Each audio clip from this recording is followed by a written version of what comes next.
That is what Cooper did that day. The hijacker, carrying a briefcase which held explosives. He asked for $200,000 and 4 parachutes. New AI analysis just solved D.B. Cooper's identity. 50 years later, for decades, the man who vanished after November 24, 1971, remained a mystery. But now, modern systems have re-examined the evidence, connecting patterns no one could see before, quietly narrowing the search to one identity hidden in plain sight all along. The hijacking that changed everything. On November 24, 1971, a quiet passenger boarded Flight 305 traveling from Portland to Seattle, carrying nothing that seemed out of place. He introduced himself as Dan Cooper, dressed in a business suit, calm and composed, blending seamlessly into the routine of holiday travel. No one noticed anything unusual, not the crew, not the passengers, not even airport security. But shortly after takeoff, the entire situation shifted with a single move. Cooper handed a note to a flight attendant, and within seconds, the calm atmosphere turned into controlled tension. The message was direct. He claimed to have a bomb. Instead of panic, Cooper maintained a steady voice, giving instructions with precision. He requested $200,000, 4 parachutes, and a fuel truck waiting upon landing. The crew quickly understood this was not random or emotional. It was calculated. Cooper even allowed the passengers to remain calm, avoiding chaos while maintaining absolute control. By the time the plane landed in Seattle, law enforcement was already involved, but Cooper remained steps ahead. Every move he made showed preparation, patience, and an understanding of how systems respond under pressure. What began as a routine flight had now become one of the most mysterious and controlled hijackings in aviation history, setting the stage for an operation that would leave investigators searching for answers for decades. The perfect crime setup. As the aircraft descended towards Seattle, Cooper's plan began to unfold with even greater precision, revealing just how much he understood about aviation systems and human response. After landing, authorities delivered the demanded $200,000, and the passengers were safely released, reducing the number of witnesses and simplifying the situation. Cooper then ordered the plane to refuel and prepare for another flight, this time directing it toward Mexico City, but under very specific conditions. He instructed the crew to maintain a low altitude of around 10,000 feet, fly at a reduced speed, and keep the rear staircase accessible during flight. These were not random demands. They were technical requirements that indicated knowledge of aircraft mechanics. Only essential crew members remained on board, limiting complications and ensuring control. As the plane took off again into the dark skies of Washington State, Cooper stayed calm, almost methodical, as if executing a rehearsed plan. At some point during the flight, somewhere between Seattle and the open wilderness below, he made his move. Using one of the parachutes, Cooper descended into the night, disappearing without a trace.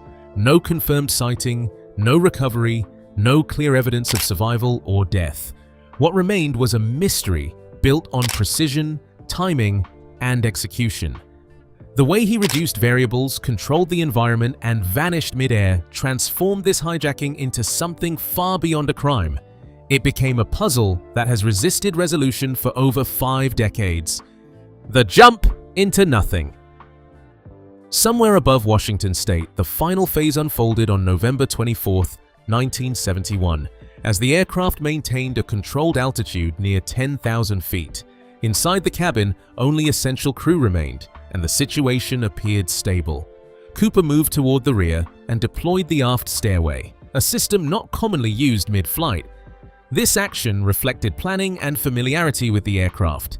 Now, this is where it becomes important. Once the stairway opened, the operation shifted from negotiation to disappearance. Outside, conditions were harsh, with heavy clouds, rain, and strong winds across the region. The terrain below consisted of forests, rivers, and uneven ground, making survival unlikely without preparation.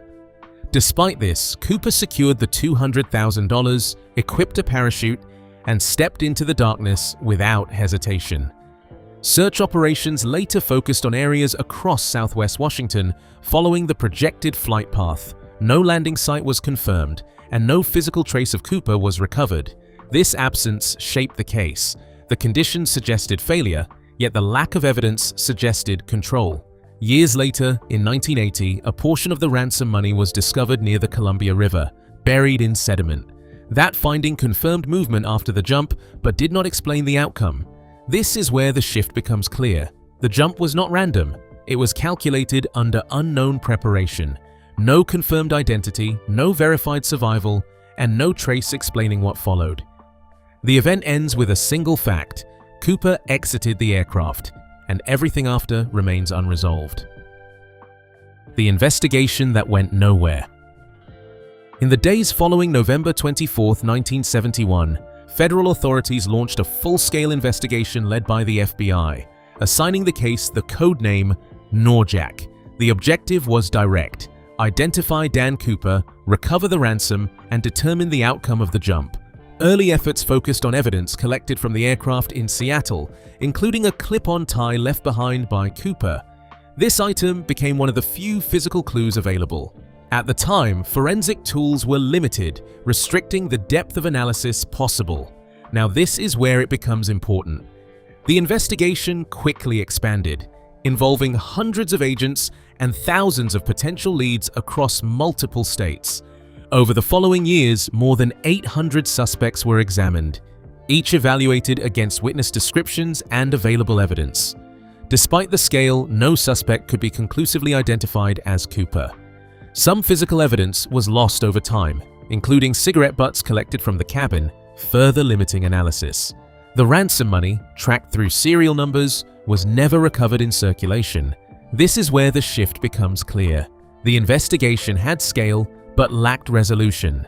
Every lead eventually collapsed under scrutiny. Even decades later, new theories failed to produce confirmation. The case remained open for over 45 years before being officially suspended. What remained was a structured investigation with no final answer. Cooper was never identified, never located, and never confirmed, dead or alive.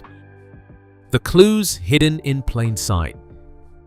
Investigators eventually turned their attention to the small details left behind on November 24, 1971, focusing on evidence recovered from Flight 305 after landing in Seattle. Among these items was a simple clip-on tie, initially seen as insignificant. However, later analysis revealed something more precise. The tie contained microscopic particles, including titanium and other rare industrial elements not commonly found in everyday environments. Now, this is where it becomes important. These materials were typically associated with specialized industries, particularly aerospace and advanced manufacturing sectors operating during the early 1970s. This detail shifted the profile of Dan Cooper from a random criminal to someone potentially linked to technical environments. It suggested exposure to industrial processes rather than casual contact. That distinction is important because it aligned with Cooper's behavior during the hijacking. His instructions about flight altitude, speed, and aircraft configuration were not approximate. They were exact. He selected a Boeing 727, one of the few aircraft equipped with a rear stairway capable of deployment mid-flight. This was not common knowledge among the general public at the time. It indicated familiarity with aircraft design or operational procedures. This is where the shift becomes clear. The hijacking was not just controlled, it was structured around technical awareness. Investigators later examined employment records across aviation and manufacturing sectors, searching for individuals with access to both environments. No direct match was confirmed, but the pattern remained consistent. The tie, the aircraft choice, and the procedural precision all pointed in the same direction. Each element reinforced the idea that Cooper's actions were based on knowledge, not chance. And that changes how the event is understood, moving it from improvisation to calculated execution grounded in specific experience. The money that should have exposed him.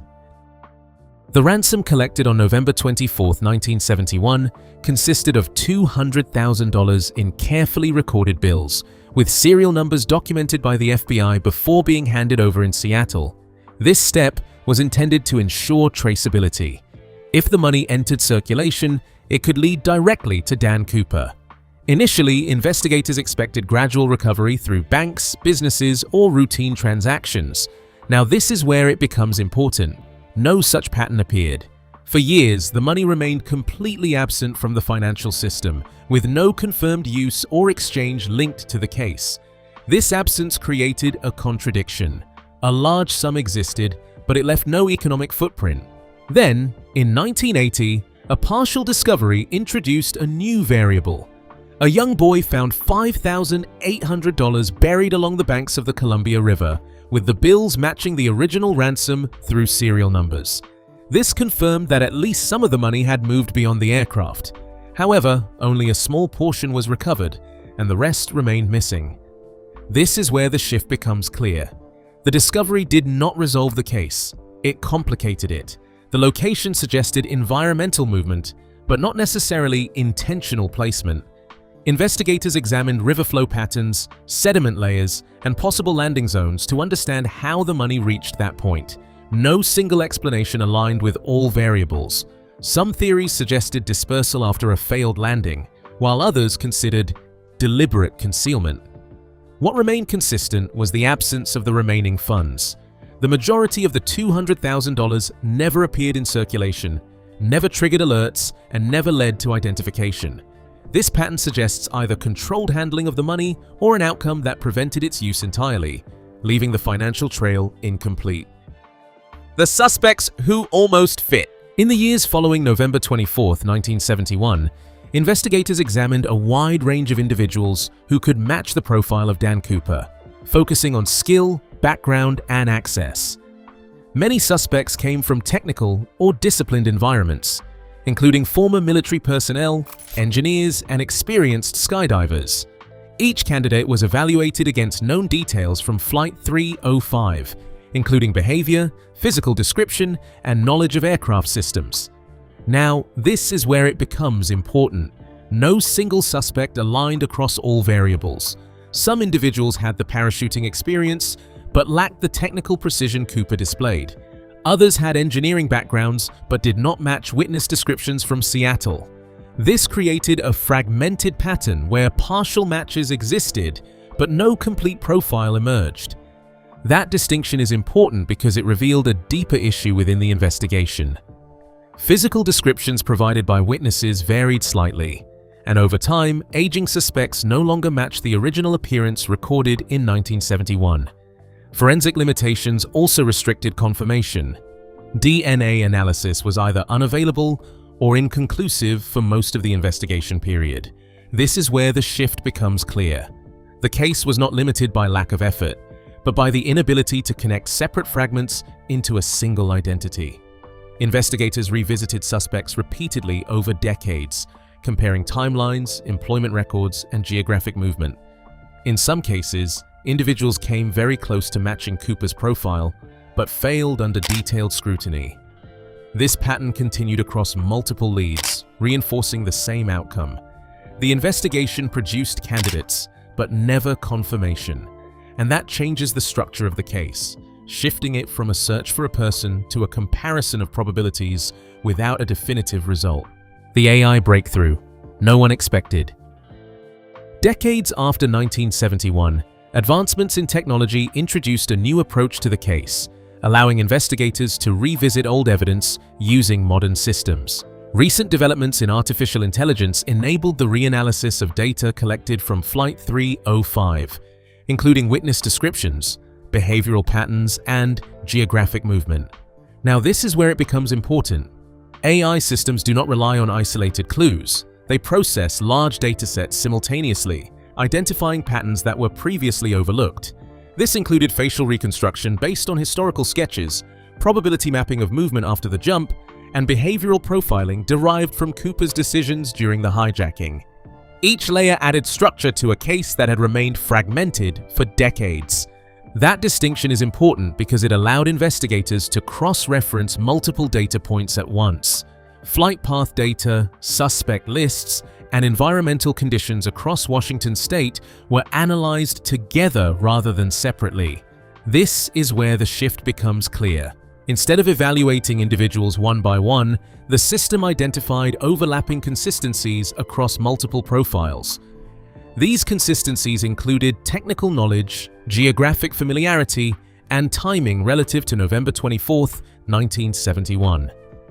Over time, one profile began to stand out within the dataset, not because of a single match, but because of repeated alignment across different variables. This does not confirm identity, but it narrows probability in a way that was not previously possible. The process continues to refine results as more historical data is integrated, suggesting that the answer may not come from new evidence, but from reinterpreting what has existed since the beginning. The identity that changes the story.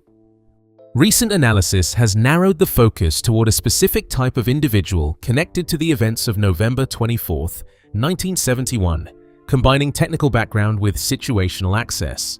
Using data from Flight 305, investigators aligned known behaviors with occupational patterns, identifying a profile linked to aerospace environments and parachuting experience.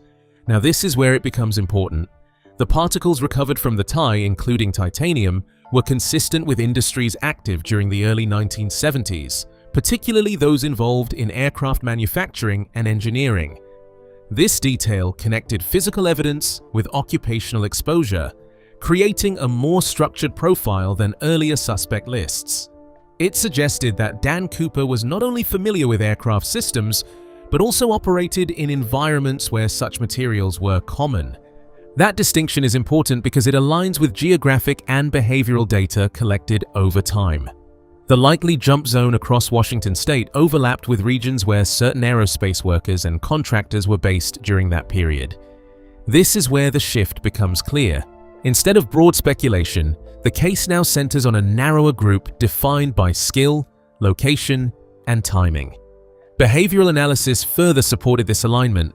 Cooper's calm communication, precise instructions, and controlled execution matched patterns associated with trained professionals rather than opportunistic criminals.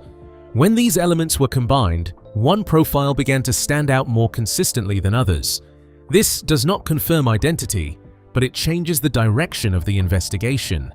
For the first time, the question moves away from possibility and toward probability, focusing on a specific type of individual whose background aligns across multiple layers of evidence.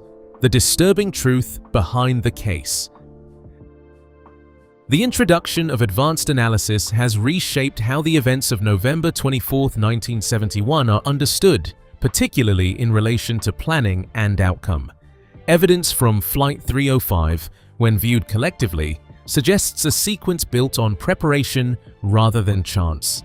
Now, this is where it becomes important. If the emerging profile is accurate, then Dan Cooper did not disappear randomly after the jump. His actions, from aircraft selection to timing, indicate structured planning designed to minimize uncertainty. This implies that survival was considered within the plan, not left to chance. The absence of confirmed recovery, combined with the missing majority of the $200,000, supports the possibility that he avoided detection after landing. That distinction is important because it reframes the failure of the investigation. The issue was not a lack of evidence, but the inability to process complex data across multiple variables during the early stages of the case. This is where the shift becomes clear. Investigators had access to physical clues, behavioral patterns, and geographic indicators, but these elements were analyzed separately rather than as a unified system. Modern methods now combine these layers, revealing connections that were previously overlooked. This does not resolve the case entirely, but it changes how it is interpreted. The mystery persisted not because it lacked answers, but because the available information exceeded the analytical tools of the time. As newer systems continue to refine these connections, the case moves closer to a structured explanation built from data that has existed since the beginning. What began on November 24, 1971 as a perfect disappearance may no longer be a mystery. With new analysis, D.B. Cooper shifts from legend to a defined profile, shaped by data, not guesswork. The case was never empty, it was incomplete. And now, after 50 years, the answer may have been there all along, waiting to be seen differently.